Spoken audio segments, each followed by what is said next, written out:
அன்பு, அன்பே சிவம். எல்லா மதங்களின் ஒத்த கருத்து அன்புதான்.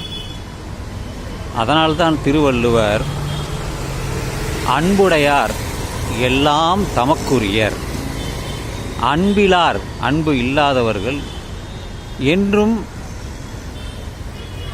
உரியர் பிறர்க்கு. அன்புடையார் எல்லாம் தமக்குரியர், அன்பிலார் என்றும் உரியர் பிறர்க்கு. இது என்ன அப்படின்னா, யாரிடம் அன்பு இருக்கிறதோ அவர்களெல்லாம் அவர்களுடைய உறவுகள், சொந்தங்கள் என்று கருதலாம். அன்பிலார், அன்பு இல்லாதவர்கள் இந்த உலகத்தையே அந்நியப்படுத்தி விடுவார்கள் என்பதுதான் அதில் இருக்குள்ள ஒரு கருத்து. ஏன் அன்பே சிவம் என்றால், அன்பு என்பது நமது உள்ளத்தில் இருப்பது. அதனுடைய வெளிப்பாடுதான் கருணை, பிறருக்கு உதவக்கூடிய குணங்கள், ஈகை, எல்லாமே மற்றவர்களுக்கு நம்மிடமிருந்து எந்தவித எதிர்பார்ப்பும் இல்லாமல் நாம் செய்கின்ற உதவி, அது அன்புதான். அன்பின் இலக்கணமே மற்றவர்களுக்கு உதவி செய்தல்தான். அதனால்தான் அன்பு உடையவர்கள் எல்லாம் தமக்குரியர். அவரெல்லாம் நம்முடைய உறவுகள், சொந்தங்கள். அது நம்ம வீட்டில் இருப்பவர்கள் மட்டுமல்ல, உலகத்தில் வாழக்கூடிய அனைத்து 5 பில்லியன் மக்களுமே நமது சொந்தக்காரர்கள் தான். நாம் எல்லாம் வேறுபட்டு இருக்கிறோம், வேறு கண்டத்தில் இருக்கிறோம். ஆனால் பொதுவான இருக்கக்கூடிய ஒரு மொழி அன்பு தான். அதனால்தான் அன்பே சிவம் என்று சொல்க. சிவம் என்பது மனதில் இருப்பது. அது சிவனடியார்கள் அல்ல, அதுபோல பரமசிவன் அல்ல. சிவம் என்பது நம் மனதில் இருப்பது தான்.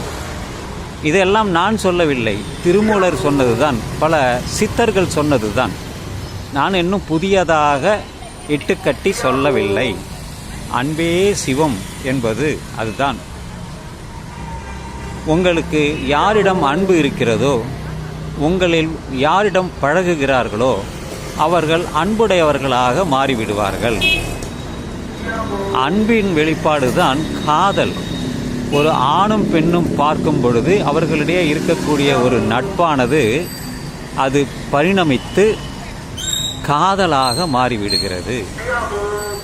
காதலும் அன்பும் வெவ்வேறு அல்ல. பாசம் என்று சொல்வார்கள், அதுவும் அன்பின் வெளிப்பாடுதான்.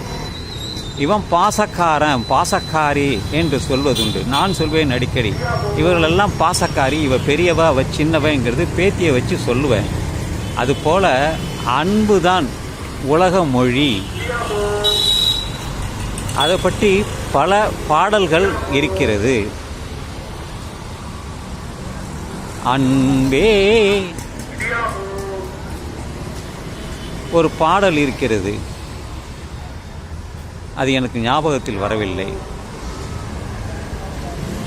அதனால் அன்பை நாம் மற்றவர்களுக்கு கொடுப்போம். கடனாக அல்ல, இலவசமாக அன்பை கொடுப்போம்.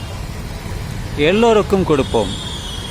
வேண்டியவர்களுக்கு, வேண்டாதவர்களுக்கு, ஏழைகளுக்கு, பணக்காரர்களுக்கு, முதியோர்களுக்கு, குழந்தைகளுக்கு என்று பாகுபாடு இல்லாமல் எல்லோருக்கும் நம்முடைய அன்பை கொடுக்கலாம், உரியவராக்கலாம்.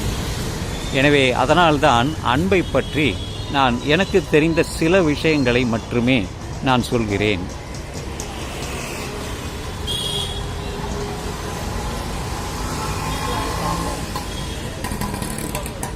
அன்புடைமை என்ற ஒரு குறளும் திருக்குறளில் இருக்கிறது. அதை பற்றி உங்களுக்கு விளக்கமாக என்னுடைய காணொளி சிதம்பரம் கொள்ளிடத்தில் நான் பதிவிடுகிறேன்.